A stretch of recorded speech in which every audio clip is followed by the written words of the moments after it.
outside, in order to turn a peaceful society like these kids in Lord of the Flies, coming from the country with the longest democratic tradition on the planet, in few months of being alone on that island, into brutal savages that would kill without remorse.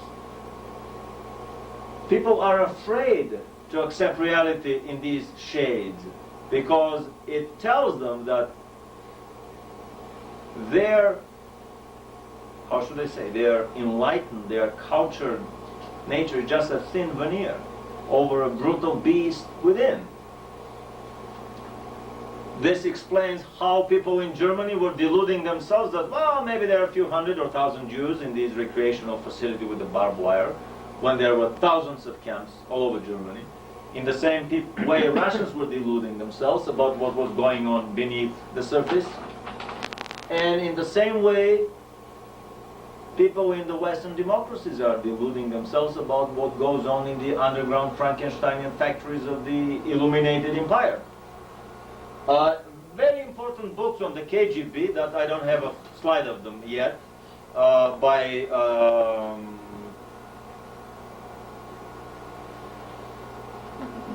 John Barron, the KGB and the KGB Today, reveal the workings of a secret intelligence organization, which is based on the same foundations as the CIA. Anyone who would like to get an idea how the CIA works has to read books on the KGB and vice versa.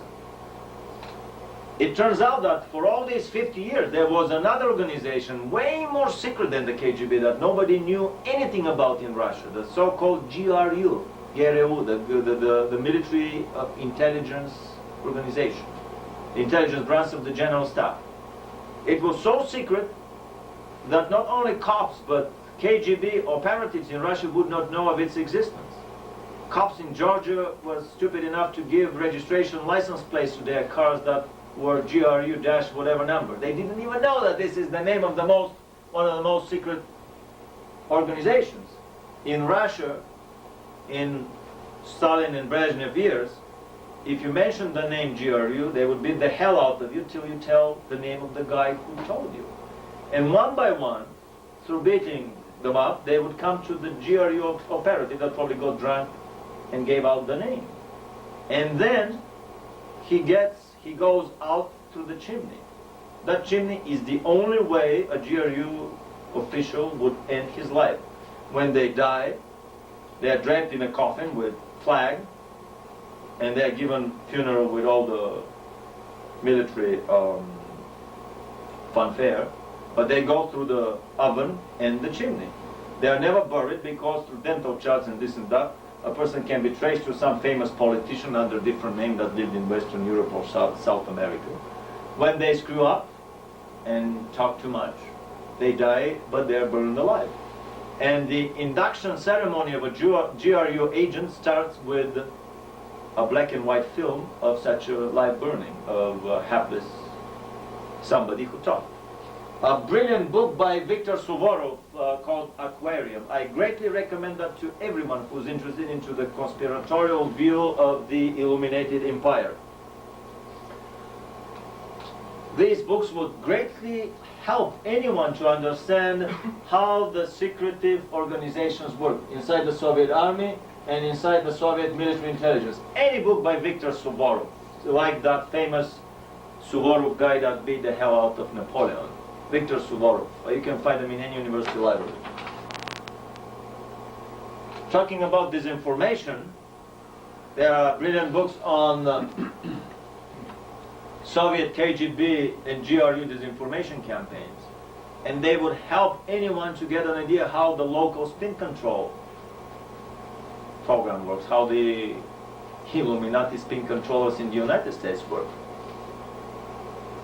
One of the most famous jokes from the Brezhnev era was, a political joke was, that there is very little Pravda in the Izvestia and very little Izvestia in the Pravda newspapers. Pravda in Russian means truth, and Izvestia means news. And we can paraphrase that joke for any other British or American newspaper. There is very little Pravda in the Washington Post or very little Izvestia in the New York Times. These are the same Illuminati mouthpieces that basically give out the party line and only the party line. I've heard rumors that actually George Orwell's 1984 was not a prophetic warning, but possibly a blueprint for a future Illuminati society, or one way, possible way that the Illuminati could have built the terrestrial society. All the isms of the last 1 century were created by the Illuminati for their own purposes. The Unseen Hand by Ralph Epperson is a very important book it's an introduction to the conspiratorial view of history and reality. Anyone who would like to see deeper than the official shallow party line surface depicted in the media should go over these books.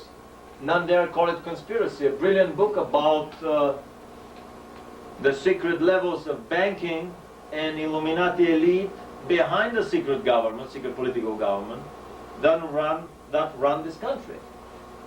In Des Griffin's book, Fourth Reich of the Rich,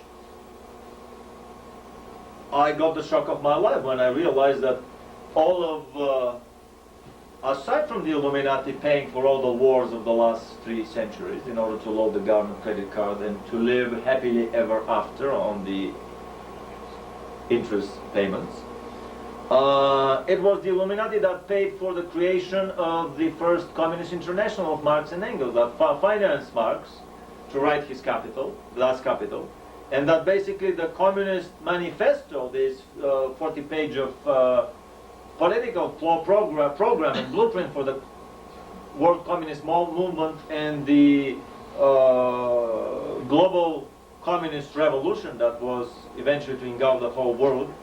This was the Illuminati program for creation of a one world government, the New World Order, a century earlier, through a perpetual communist revolution. That would, on the side, create a one world bank for the bankers, so that then they would be able to print the money from one centralized place, rather than leaving every country to print its own currency. Incredible book. It was Wall Street that paid for the Bolshevik Revolution. Western agents were handing out money on Petrograd corners to hungry sailors to take part in the big Hollywood event, the upcoming revolution, and they really did take part. The Kerensky government fell, and the rest is all history.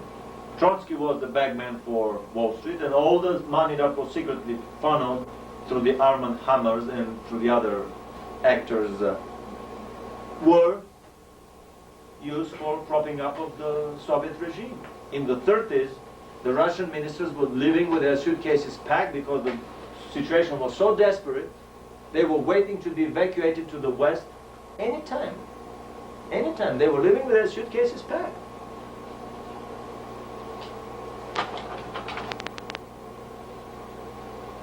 And I've realized in my conspiratorial view of reality that secret societies are not much different from the German secret and intelligence organizations. They had first the, what was it, the brown shirts, the SA. Then it got too big and they couldn't entrust too many people with the secret, so they made a thing within itself. The SS, I think, came after that. Then the SS got too big and they couldn't trust them anymore with all these secrets. So within the SS there was another secret society, the Waffen-SS, that appeared. It's like a new secret organization develops within the old one, so that the secrets could be confined to a smaller number. In the same way as the GRU appeared within the KGB, maybe there's other secret organizations within the GRU or the KGB, and others above them. So basically one realizes that conspiracies on this planet are organized on a hierarchical pyramidal structure, where on any other lower level, within that lower level, you would have the seed for the higher level, and only 5 to 10% of the lower level members would know about the existence and would be members of the higher level. It's much easier to become a to move from the 1st to the 32nd degree Freemason than to be